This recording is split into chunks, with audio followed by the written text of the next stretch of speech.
Amém. Eu estou pregando uma série sobre as características de uma vida cristã que funciona. Existe vida cristã que não funciona? Existe.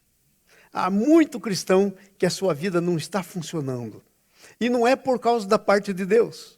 Tudo que Deus fez funciona, Ele terminou perfeitamente. É por causa da nossa parte. Amém? E eu estou meditando em 5 pontos, uma série de mensagens, 5 pontos sobre as características de uma vida que funciona. Primeiro, uma vida que funciona requer que você confie nos planos de Deus. Se você não confia nos planos de Deus, a tua vida não vai funcionar. Segunda coisa, você precisa depender do corpo de Cristo. Essa foi a nossa mensagem de domingo passado. Se você não entender que você é membro de um corpo, você não é um membro andando por aí, você está ligado a um corpo, não vai funcionar. E hoje nós vamos falar sobre exaltar a Jesus em tudo o que fazemos. Quando nós exaltamos Jesus em tudo o que fazemos, a nossa vida cristã funciona. O que significa exaltar? Nós precisamos entender o que significa exaltar. Primeiro, para exaltar alguém, você precisa viver focado. Quando Jesus nos disse que Ele exaltava o Pai, era isso que Ele fazia. A mente de Jesus estava sempre focada no Pai. Então, tua mente precisa ficar focado, e aí você exalta. E você também tem que exaltar em cada palavra falada, em tudo que fazemos. Isso é exaltar. Agora você vai dizer, pastor, é possível a gente viver uma vida assim? Bom, Jesus viveu. E a Bíblia diz que nós agora, que temos a Jesus, já não vivemos nós. Mas Cristo que vive em nós, Ele vive a vida dele através de nós e em nós. Então é possível. Amém?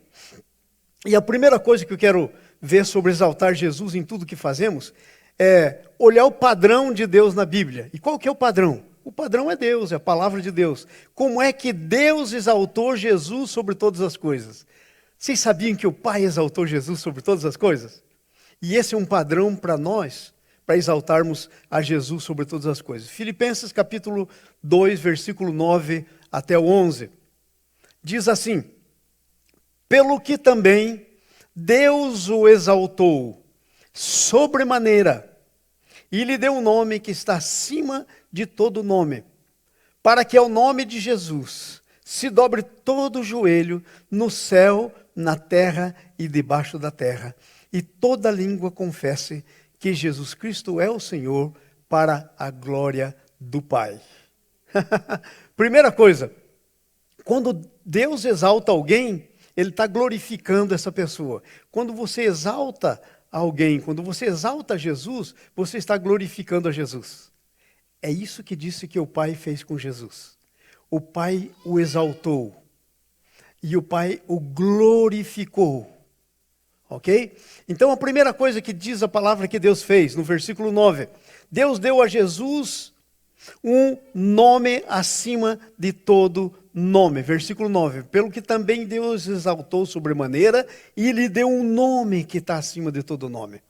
Irmãos, sabe quando nós desonramos alguém? Quando o nome daquela pessoa, a gente nem pode nem ouvir o nome. A gente está desonrando alguém. Quando o nome de uma pessoa, quem quer que seja, se torna um nome abominável para nós. Quando nós estamos exaltando alguém, o nome dessa pessoa é um nome amado. É um nome que nós queremos que seja levantado. Isso é exaltar. E a primeira coisa tem a ver com o nome.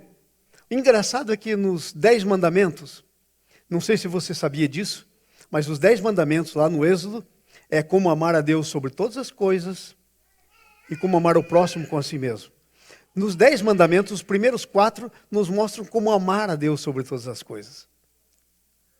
E a primeira coisa que diz lá é que temos que amar o seu nome. Uma das coisas, das 4 maneiras de amar a Deus, os 4 primeiros mandamentos, um deles é amar o seu nome. E sabe o que significa amar o seu nome? Exaltar o seu nome. Não deixar que o seu nome seja comum. Amém? Então o nome da pessoa está ligado com exaltação. O Pai exaltou o nome de Jesus. Agora imagina, irmão, irmã.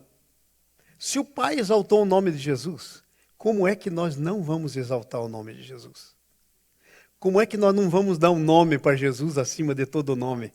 Como é que o nome de Jesus na nossa vida não vai estar acima de todo nome? Se o Pai lhe deu, nós precisamos dar. Amém? A segunda coisa que diz no versículo 10 é que Deus fez isso para que todo joelho se dobre debaixo dos céus, na terra, debaixo da terra. E o que quer dizer todo joelho se dobre no céu, na terra, debaixo da terra? O que significa isso? Significa honra. Honra. Deus o exaltou para que o nome de Jesus fosse honrado. Amém? A Bíblia diz que uma das coisas que nós temos que levar muito em consideração é esse problema da honra. Se nós não honrarmos a Deus, nós nunca vamos honrar nosso irmão. Então nós temos que honrar a Jesus sobre todas as coisas, para que todo joelho se dobre. Como é que nós honramos? Dando autoridade. Sabe, ninguém vai se dobrar perante alguém que não tem autoridade. Ninguém vai reverenciar alguém que não tem autoridade. Então, a maneira de exaltar a Jesus é dar-lhe autoridade. Aí a gente pensa, mas peraí, Jesus já não tem autoridade? Claro que ele já tem autoridade, mas eu tenho o arbítrio de fazer com que ele tenha autoridade na minha vida. Ele me deu esse poder de decisão. Então, quando eu exalto a Jesus, eu estou dizendo, Jesus, toma autoridade sobre a minha vida. Eu quero que o Senhor tenha toda a autoridade na minha vida. Irmãos, hoje nós vivemos um tempo em que nós não queremos nos submeter, que nós não queremos reconhecer a autoridade. Isso é um sinal do fim dos tempos, em que a autoridade seria banida. É filho não reconhecendo a autoridade do pai, da mãe, a gente não reconhecendo a autoridade de Deus. Então isso é uma característica dos fins dos tempos. Mas exaltar significa reconhecer a autoridade, dobrar o joelho. A terceira coisa é para que toda língua confesse que Jesus é o Senhor. Confesse que Jesus é o Senhor quer dizer o quê? Diga quem Ele é. Confesse que Ele é o Senhor. Então, não somente reconhecer e dizer, Jesus, toma autoridade na minha vida. Mas quando eu estou ali com os irmãos, com qualquer um de vocês, eu preciso confessar. Quando eu estou com alguém que não conhece a Jesus, eu preciso confessar que Jesus é o Senhor. Eu preciso dizer, olha, Jesus é o Senhor da minha vida. Veja como Ele tem me abençoado.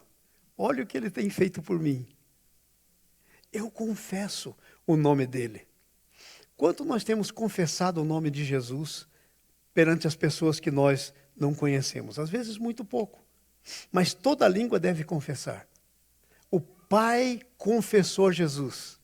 O Pai confessou Jesus? O que você acha? Será que isso é certo ou não? Confessou. No dia em que Deus estava ungindo Jesus, em que João Batista, lá no Jordão, estava ungindo Jesus para ele começar o seu ministério, porque se você não sabe, aquilo não era o batismo cristão de Jesus, aquilo era a unção sacerdotal de Jesus, para ele começar o seu ministério. Tinha o requisito dele ter 30 anos para começar. E ele começou, Lucas 2 nos diz que ele tinha 30 anos quando começou o ministério. Então, quando Jesus estava sendo ungido, a Bíblia diz que uma voz do céu disse, esse é o meu filho amado em quem tenho prazer. Confessou o nome dele. Se o pai confessou o nome do filho e disse que tinha prazer no nome dele, imagine como nós devemos confessar e termos prazer. Nós precisamos fazer isso. E a última coisa é a glorificação de Jesus. A glorificação de Jesus é a glória do Pai. Veja bem que está escrito no versículo 11. Toda língua confessa que Jesus Cristo é o Senhor, para a glória do Pai. Cada vez que nós estamos glorificando o Filho, nós glorificamos o Pai. Aleluia! Nós não podemos glorificar o Pai sem glorificar o Filho. Quando nós estamos glorificando o Filho, nós estamos glorificando o Pai. E escuta isso. para que a gente glorifique o Filho, tem o Espírito Santo vivendo no nosso espírito. É Ele que nos ajuda a glorificar o Filho e a glorificar o Pai. É a obra do Espírito Santo na nossa vida. Então nós estamos vendo que exaltar a Jesus em tudo que fazemos, nós vimos como Deus exaltou Jesus sobre todas as coisas. Segunda coisa é como é que nós devemos glorificar Jesus. Como que nós vamos glorificar Jesus? 1 Pedro, capítulo 4, versículo 11, está escrito isso. Como é que nós devemos glorificar Jesus? 1 Pedro 4, 11, se alguém puder colocar lá para nós, por favor, aí está. Se alguém, falou uma palavra, faltou uma palavra para mim. Se alguém fala é como se entregando os oráculos de Deus, se alguém ministra segundo a força de Deus, que Deus concede, para que em tudo Deus seja glorificado por meio de Jesus. A quem pertence a glória, o domínio para sempre e sempre. Então aí está, nós devemos glorificar Jesus. Como é que nós glorificamos? A primeira coisa, Hebreus 11, vamos lá para o Hebreus 11, nós vamos ficar um pouquinho aqui no Hebreus, porque o Hebreus 11 é o capítulo da fé. Primeira coisa que nós fazemos é, nós glorificamos a Jesus vivendo uma vida de fé. Irmãos, sabe por que Jesus salvou você? Para você viver uma vida de fé. Agora, pastor, mas uma vida de fé é um negócio assim meio nebuloso. O que é uma vida de fé? Uma vida de fé é uma vida de dependência dEle. É uma vida de crer que você é quem Ele disse que você é. Que você tem a importância para Ele que Ele disse que você tem, quando morreu por você. Uma vida de fé é você obedecer a palavra, quando Ele disse que Ele mandou a gente ser testemunhas, é a gente ser testemunha. Uma vida de fé é a gente se posicionar para que tudo que Jesus tem, o plano dEle, na nossa vida, se cumpra. Se cumpra. E às vezes a gente tem que deixar fora o plano que nós temos para a nossa vida. Eu, por exemplo, eu queria ser engenheiro agrônomo. Era isso que eu queria ser. Mas aí eu conhecia Jesus. Eu cheguei a fazer no meu segundo grau, técnico agrícola. Mas aí, quando eu conhecia Jesus, a minha vida mudou. Os planos que Ele tinha para mim não eram os planos que eu tinha. E eu sou feliz estando nos planos de Deus. Talvez se eu fosse engenheiro agrônomo, não tinha acontecido tanta coisa como já aconteceu na minha vida. Tudo porque eu deixei isso acontecer. Tudo porque eu resolvia glorificar Jesus vivendo uma vida de fé. Então, Hebreus capítulo 11, versículo 7, veja o que diz aí. Que coisa interessante.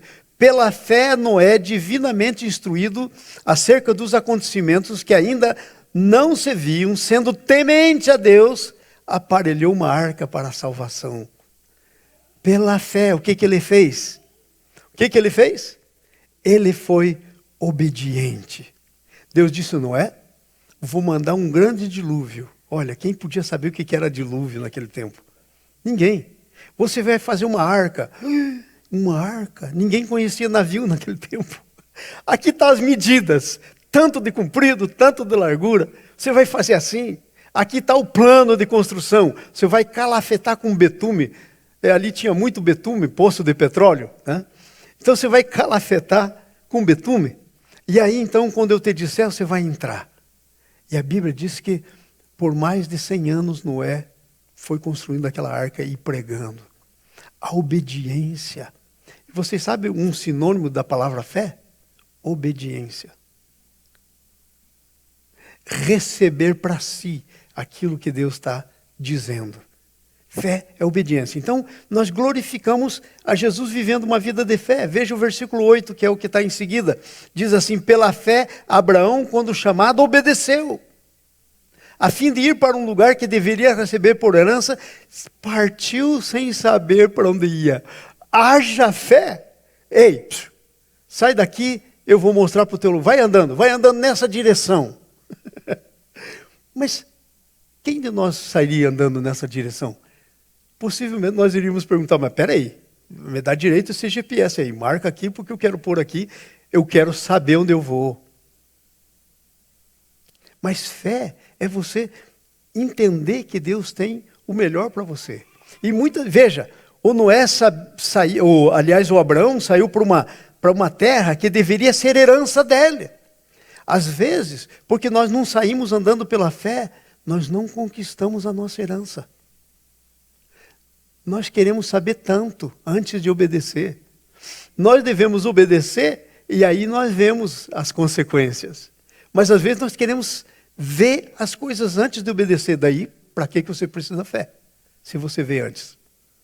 Então, a gente glorifica Jesus vivendo uma vida de fé. Versículo 27. Mais alguns versículos aí.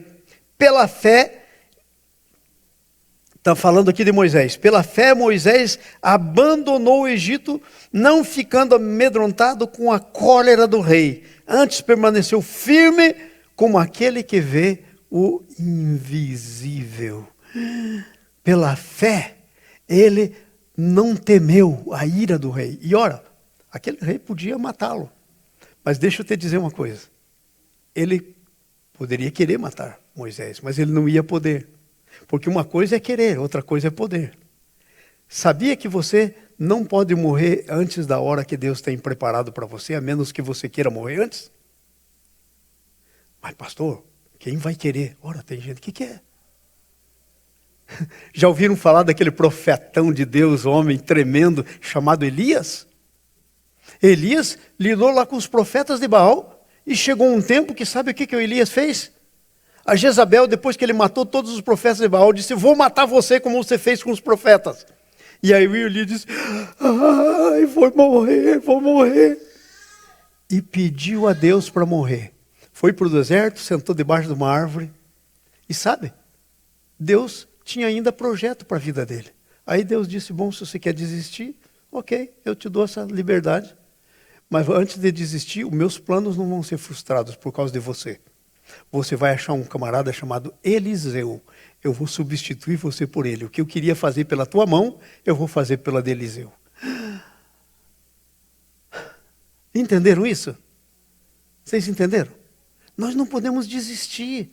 Nós temos que ser como Moisés aí no versículo 27. Não ter medo. Ninguém morre antes do tempo. Sabe, há tantos irmãozinhos cristãos, bem cristãos, mas estão com medo do tal do coronavírus. Terrível. Irmãos, você não vai morrer de coronavírus. Deus tem um projeto para a sua vida. Hello. Ok? E tem uma péssima notícia para você. Se você está vivendo com medo e querendo você próprio se proteger, e não deixar a tua proteção na mão de Jesus, eu tenho uma notícia péssima para você. Esse coronavírus vai demorar muito para passar. Você vai se cuidar um pouquinho, mas ele vai levar anos. E talvez até que você o pegue aí, seja contaminado para ficar imune. Um dia eu estava pensando nesse. Ai, mas será que eu devo me expor um pouquinho para pegar esse vírus e logo ficar imune de uma vez? Eu disse, não vou fazer isso. Se eu tiver que pegar esse negócio, eu vou pegar sem saber. E se eu pegar sem saber, e isso é sabedoria, nós temos que ser sábios. Se eu pegar sem saber, eu vou crer que Deus cuida de mim. E apesar de eu ter problema de açúcar no sangue, apesar de eu ter problema de não sei do que, apesar da idade, não interessa. Já viram aquele filme Duro de Matar? Presente, esse sou eu. Só vou morrer no tempo certo, do jeito certo, na hora certa. Não vou abortar o plano de Deus para a minha vida. Claro, não vou me expor. Isso seria bobagem. Seria falta de sabedoria. Eu me cuido? Me cuido. Eu me cuido, sim. Mas vou contar para vocês uma coisa bem... que talvez você vai rir, né? Eu tinha que fazer alguma coisa lá no Home Depot, e o Home Depot está assim, né? De gente. Então eu pensei, eu vou pôr a máscara. Eu pus a máscara e tal, tá? Essa máscarazinha que está aí à disposição para todo mundo. E eu estou andando para lá no Home Depot, e eu andei e fiz tudo. De repente o negócio rodou assim. Eu falei, não pode ser vírus, porque o vírus não dá assim tão imediato. Era a falta de ar, eu estava com falta de ar na máscara, aí eu baixei a máscara. Falei, Senhor, de fato o Senhor não me fez para usar máscara. Fiquei com falta de ar, quase que desmaiei. Pode ir à vontade, isso sou eu. Mas nós temos que viver uma vida de fé para glorificar. Nós glorificamos pela nossa adoração. Gente, nós tivemos esse tempo aqui lindo de adoração. Foi tremendo esse tempo de adoração. Então nós glorificamos através da nossa adoração. Agora, como é que a gente adora? Tem gente que pensa que está adorando só quando canta música. Essa é uma forma de adorar. Uma grande forma de adorar. Tremenda forma, mas não a única. Querem ver algumas coisas, como é que alguém adora? Veja Marcos capítulo 5, versículo 6. Evangelho de Marcos, capítulo 5, versículo 6. Veja como é que se adora. Aqui diz o seguinte. Capítulo 5, versículo 6 de Marcos. Quando de longe havia um demoniado num lugar lá, ele destruía tudo, amarravam com correntes, ele quebrava tudo. Aí Jesus passou uma tempestade e chegou no lugar do endemoniado. Parece que ele foi naquela tempestade só para ter um encontro com o endemoniado. Aí o que aconteceu? Está falando desse endemoniado. Vamos aí no versículo 6. Quando o endemoniado, né, que ele está falando dele, diz que ele andava nos sepulcros de dia e de noite, ferindo-se com pedras. Quando o viu de longe, correu e o adorou. Aqui está uma notícia, gente. Até os demônios têm que adorar a Jesus. Esse camarada estava possesso. E sabe quantos demônios tinha nele? Jesus perguntou o nome. Era legião. Sabe o que é legião? Legião é uma maneira que contavam os soldados no exército romano daquela época. Era 6.000 soldados. Era uma legião. Quer dizer que naquele camarada tinha 6.000 demônios. Em outras palavras, cada demônio é uma personalidade. Aquele era um camarada que tinha a personalidade dele e mais 6.000 personalidades. Isso que é loucura. Mas quando Jesus chega, ele adora. Mas aqui tem uma outra coisa que eu quero dizer para vocês. Não só o demônio. Mas o que é que acontece? O espírito daquele homem endemoniado. Quando chegou Jesus, reconheceu. E o homem endemoniado o adorou, ainda endemoniado. Olha que adoração. Ele adorou Jesus. Agora, como é que diz aí no próximo versículo? Vindo, pois, correndo de longe, vamos lá para o 7, que eu mexi na minha Bíblia aqui. E clamando com grande voz. Agora, veja, já tinha adorado. Aí, clamando com grande voz, disse, que tenho eu contigo, Jesus, Filho do Altíssimo? Ai! Teve que declarar o nome. Teve que confessar o nome. Gente, excuse me. Fala para mim. Com um Jesus desse morando em você, onde que está o seu medo? Demônio, tem que confessar que tenho eu contigo, Filho do Altíssimo. Conjuro-te por Deus que não me atormentes. A presença de Jesus, deixa eu dizer uma coisa para você, você que tem a Jesus, quando você entra num ambiente que está cheio de demônios, eles fogem, você é um tormento para eles. Não fique com medo dos demônios, os demônios é que tem que fugir de você.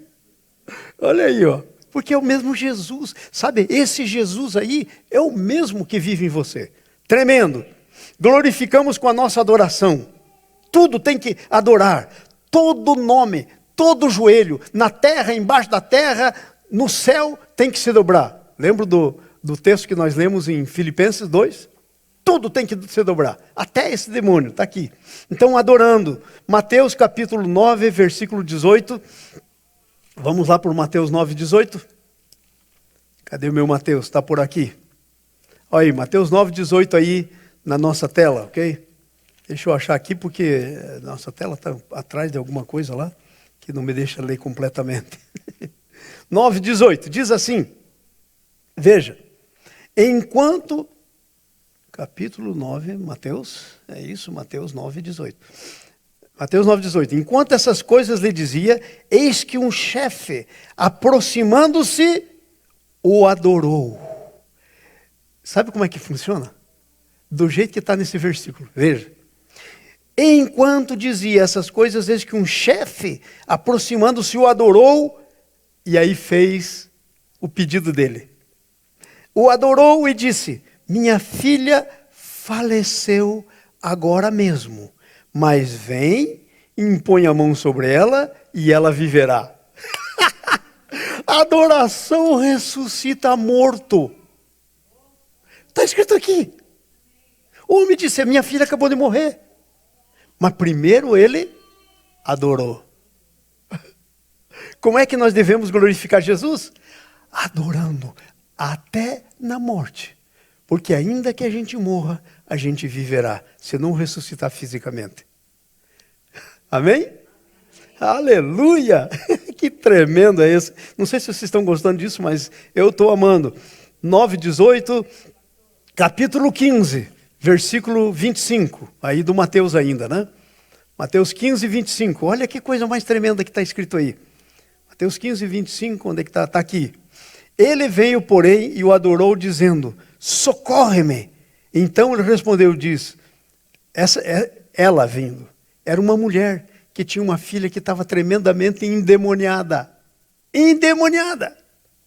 Era uma mulher cananeia, de um lugar que não tinha cristãos. Ela era para ser ateia. Então ela vem a Jesus, tinha uma filha que caía no chão, e ela diz assim, ela veio, adorou, dizendo, disse, socorre-me. Ele então respondeu, disse, não é bom tomar o pão dos filhos e lançar aos cachorrinhos. Eu quero que você entenda o que acontece quando você adora. O que Jesus está dizendo para essa mulher? Que ela não era dele, ela era como um cachorrinho. É isso que Jesus está dizendo aqui. Mas ela adorou. E quando adora, veja o que acontece. Olha só. Aonde que nós estamos? No versículo 26, agora 27. Ela, contudo, replicou, sim, Senhor, porém os cachorrinhos comem das migalhas que caem da mesa dos seus donos. Em outras palavras, ele diz, Senhor, posso ser um cachorrinho, mas eu quero o Senhor como meu dono. Adorou e disse isso, eu quero ser pelo menos um cachorrinho na sua casa. Que é bom demais. Agora veja o que acontece quando a gente adora. Então lhe disse Jesus, ó mulher, grande é a tua fé, faça-se contigo como queres. E desde aquele momento a sua filha ficou sã. Ela saiu da posição de cachorrinho e veio da posição de filha de Deus. E veio na posição de receber os milagres de Deus. E veio para a posição de receber a libertação de Deus. Quer mudar de posição? Adore. Adore a Jesus. Você muda de posição. Oh, aleluia. Glória a Deus. Vamos parar por aqui. Outra maneira de adorar. Na primeira nós vimos é viver a vida de fé, é glorificarmos a Jesus pela nossa adoração. Agora é glorificarmos a Jesus pelo nosso serviço. Segundo Coríntios 9:13. Vamos lá? Segundo carta de Coríntios, capítulo 9, versículo 13. Você conhece o texto? É aquele texto que fala da oferta. Na igreja primitiva, os cristãos trouxeram tudo aos pés do discípulo. E viviam tudo em comum. Não foi sábio, porque eles gastaram tudo e ficaram numa tremenda falta de tudo. E aí então Paulo está levantando uma oferta para os cristãos de Roma, aqui no capítulo 9 que a gente vai ler. Esse é o contexto do texto. Eu não gosto de ler texto fora do contexto.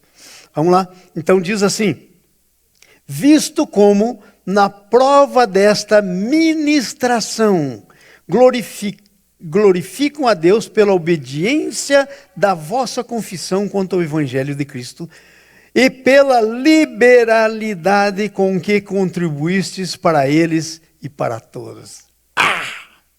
Como é que nós glorificamos? No nosso serviço cristão. Qual é o nosso serviço cristão? É nos colocarmos na presença de Jesus para sermos uma bênção para quem está necessitado. E a Bíblia diz, primeiramente aos domésticos da fé. Aqui, Paulo está levantando uma oferta, não para quem não conhecia Jesus, está levantando uma oferta para a igreja de Jerusalém, para os irmãos. E ele diz aí, então, nesse versículo que nós lemos, no versículo 13, ele diz, visto que como na prova desta ministração, glorificam a Deus pela obediência. E ele vai falando. Aleluia. Uma maneira de exaltar a Jesus, de glorificar Jesus. Obediência, ministração. Eu estava aqui no escritório um dia desses. E, bom, veio aqui um senhor em que, logo no começo, eu estava evangelizando ainda. Eu sou um cara meio radical, eu não te aconselho a fazer isso, mas eu fiz. Eu não te aconselho a fazer, mas eu fiz. Eu estava evangelizando, tentando ganhar essa família, e estava lá trabalhando com eles, e aí eu percebi que... E aí Deus abençoou eles. Estava evangelizando, levando eles para Jesus, a família toda, não eram cristãos, e aí começaram a se interessar. E foram abençoados, compraram um carrinho. Ele disse, pastor, compramos aqui esse carrinho aqui, nós vamos para a igreja. E eles são indocumentados. Eu disse, claro, eu já sei como que são as coisas aqui, né? Eu falei, que lástima. Pensei comigo, que lástima. Compraram um carrinho, mas não vão poder ir na igreja, porque eles não têm como pôr placa no carrinho. Eles não têm como pôr. Aí eles contaram. Eu falei, vocês já tentaram emplacar o carro? Vocês não podem sair sem placa. A polícia vai ver sem placa e vai parar vocês. Eles disseram, não, nós não tentamos ainda. Eu falei, então deixa eu contar para vocês a verdade. E Deus não abençoa pela metade. Ele abençoa vocês com esse carro, mas no momento vocês não têm como usar o carro. Ele precisa ser emplacado, ele precisa pagar seguro. Aí disseram, ficaram assim, não, pastor, nós tínhamos toda a nossa programação. Nós não precisamos ir para o trabalho porque passam nos apanhar aqui. A gente comprou esse carrinho, pastor, para a gente ir para a igreja. Aí eu falei, mata o pastor do coração. Aí, pensei comigo, né? Falei, olha, eu tenho uma companhia. Eu posso, se vocês quiserem, eu posso colocar esse carrinho de vocês no nome da minha companhia, fazer para vocês a placa e o seguro. E aí eu deixo vocês dirigindo, ok? É um risco. Vocês não têm carteira, nem vão conseguir tirar a carteira. Mas, pelo menos você vem para a igreja. Cada vez que vocês saírem, vocês oram por isso. E vem para a igreja, não sai por aí. Aí eles falaram, pastor, o senhor vai fazer? Fiz. Passou um tempo, veio o negócio do coronavírus. Fiéis. Todo mês entrego o dinheiro para pagar o seguro do carro. Está no nome da minha companhia. Entrego o dinheiro para pagar. Aí veio aqui e disse assim, pastor, nós estamos 3 dias atrasados. Já deveríamos ter pago o senhor 3 dias atrás, mas não tínhamos conseguido juntar o dinheiro ainda para pagar o seguro. Meu coração ficou assim derretido e Deus falou comigo. É hora de você prestar um serviço cristão. Abençoa eles com esse dinheiro. Aí eu falei, sim, vou abençoar. Eu falei, então, muito bem. 3 dias não faz muita diferença. Recebi o dinheiro. Aí conversamos, oramos. Aí eles disseram, bom, nós temos que ir porque deixamos as crianças lá sozinhas. Eu disse para eles, toma esse dinheiro de volta. Eu estou abençoando vocês. Não, pastor, o senhor já pagou. Eu falei, olha, o dinheiro é meu, faço dele o que eu quero. Eu estou abençoando vocês. Eu sabia que eles iam fazer isso, por isso eu recebi primeiro. E eles me olharam e o olho encheu de lágrima. Porque, sabe, eles não vêm de família cristã, nunca viram um gesto assim. Um gesto que é quase que nada. Como eu tenho bom crédito, meu seguro é lá embaixo. Então, é quase que nada. Mas, serviço cristão. Serviço cristão. Vamos nos mover aqui que eu quero terminar antes do meio-dia. Meio-dia já foi, né?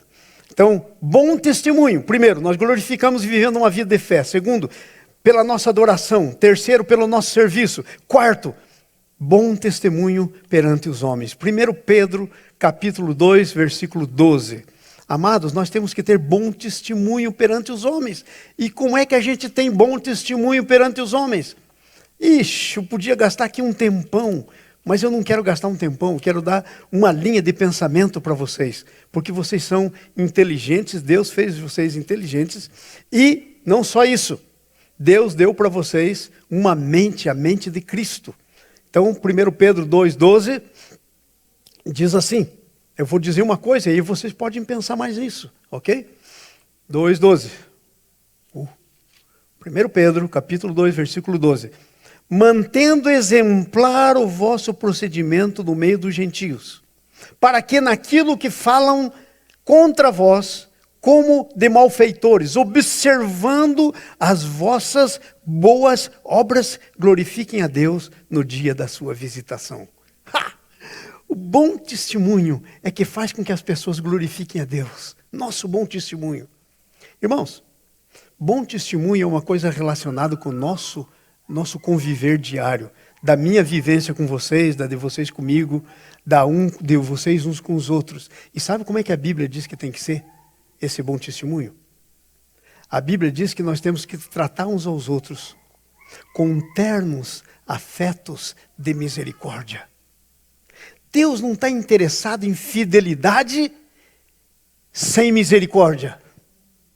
Deus não está interessado em fidelidade sem amor. Não está interessado.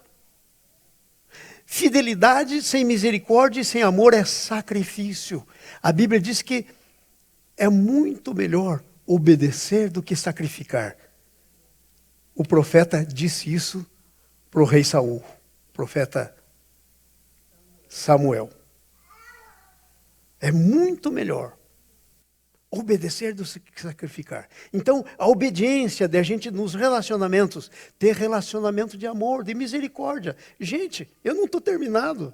Vocês querem saber a verdade? Pode sair hoje da igreja se você pensar que eu estou terminado, porque você vai bater em alguma área da minha vida que não está terminada. Não estou glorificado ainda. Eu ainda estou sendo... Eu devia trazer uma plaquinha aqui na minha testa, eu sempre digo isso, em obras. Em obras. Porque Jesus ainda está trabalhando comigo e com vocês também. Se a gente for exigir a perfeição, gente, nós temos que sair desse mundo. Nós vamos ser hipócritas, fariseus.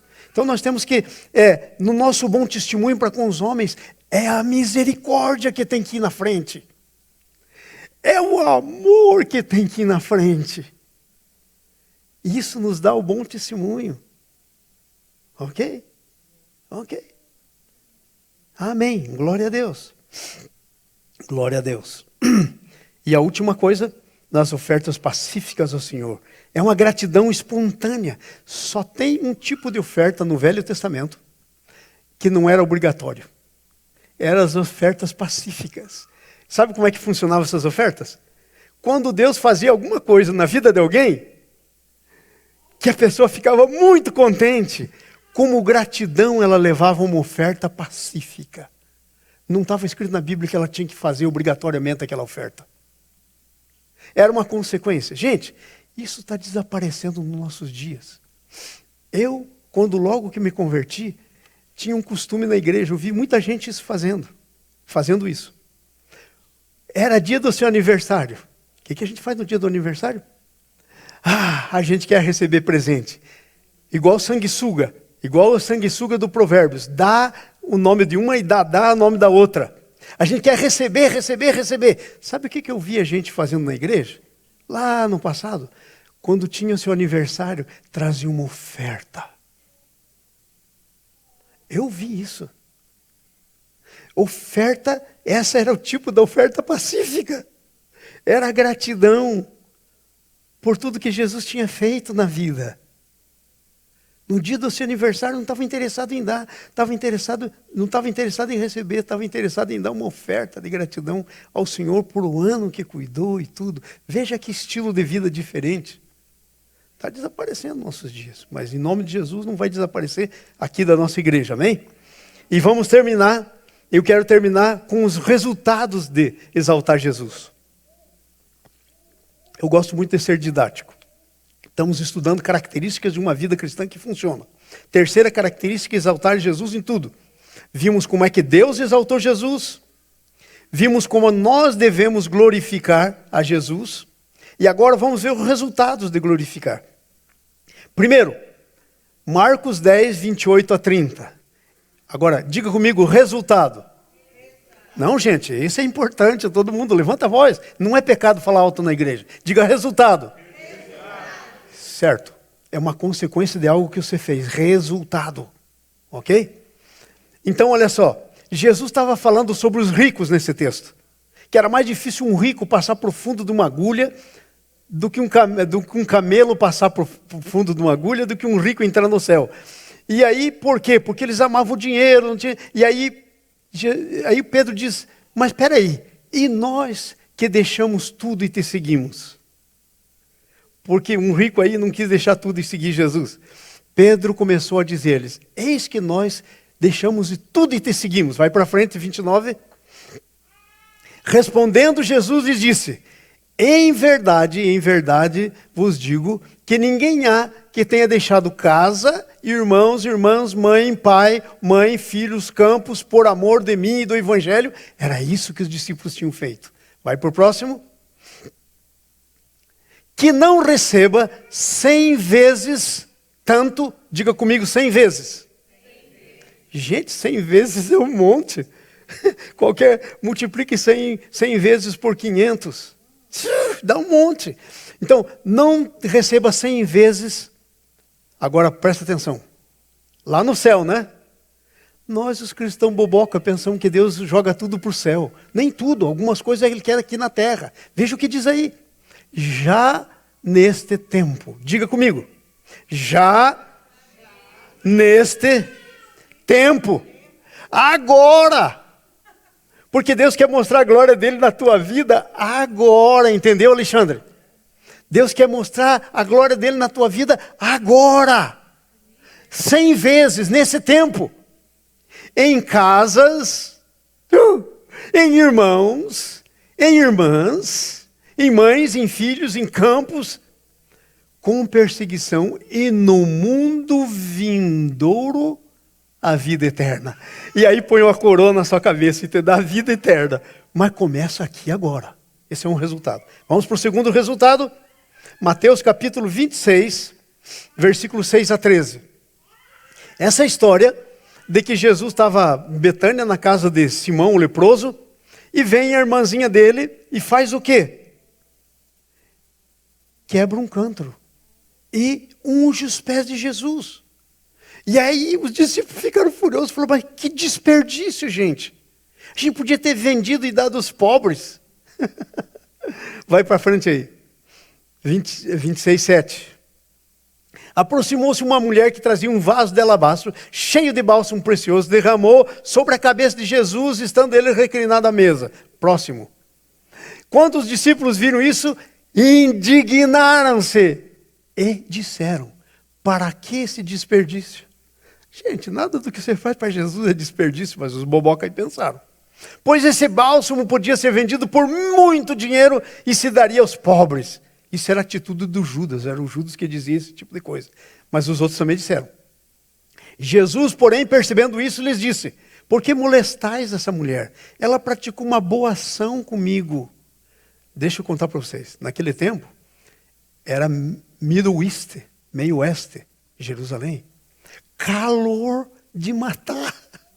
Então imagine Jesus todo suado, cheirando mal. Vem a mulher e derrama perfume. Era um costume quando alguém chegava na casa para não ter um cheiro mal, lavar o pé para descansar, derramar perfume, ungir com óleo. A mulher vem e unge Jesus. E ele diz, a mim nem sempre me tendes. Vamos lá. Os pobres você sempre tem, mas a mim não. Vamos para o próximo, 12. Ora, agora essa é a parte que me interessa. Ora, derramando ela este bálsamo sobre o meu corpo, fê-lo a fim de preparar-me para a minha sepultura. De alguma maneira, o que você faz para Jesus, você está contribuindo com Jesus. Com a pessoa dele. Praticamos uma boa ação. Agora veja o que acontece. Em verdade vos digo que onde esse evangelho for pregado, em todo o mundo, onde quer que for pregado este evangelho em todo o mundo, também que ela se fará contado para a memória. Gente, quando você adora Jesus, um dos resultados é que você começa a escrever uma memória para você. Olha essa mulher. Quantas vezes esse texto já foi lido? Ela era uma pobre ninguém, mas se tornou alguém que ficou famosa por causa do que fez. E a última coisa, versículo de Lucas, capítulo 7, 48 a 50, nós recebemos, quando exaltamos a Jesus, salvação, perdão e paz. Lucas, capítulo 7, 48 a 50, ok? Então, ele disse a ela, perdoados são os teus... Aí essa é outra história de uma mulher pecadora. Essa não derramou na cabeça de Jesus, ungiu os pés de Jesus. E aí o pessoal ficou assim, e olha só, ungiu os pés, tocou nos pés dele. Mulher pecadora, tá na cara que é uma prostituta. E daí, a Jesus então olhou para ela e disse assim, seus pecados te são perdoados. Olha a primeira coisa, quando você exalta Jesus, os teus pecados são perdoados, irmãos. Vai para frente. Mas os que estavam com ele à mesa começaram a dizer assim, quem é esse que até pecado perdoa? Aí Jesus disse, querem saber quem eu sou? Eu não só perdoo o pecado, mas veja o que eu faço mais. Vai para o próximo. Jesus, porém, disse à mulher, a tua fé te salvou. Eu não vou só perdoar o pecado dela, eu vou salvar essa mulher. E daí diz uma última coisa, vai-te em paz. Ela saiu em paz. Primeiro com ela mesma, porque foi recebida. Ela era uma mulher rejeitada. Segundo, em paz com Deus. Aleluia! Amém.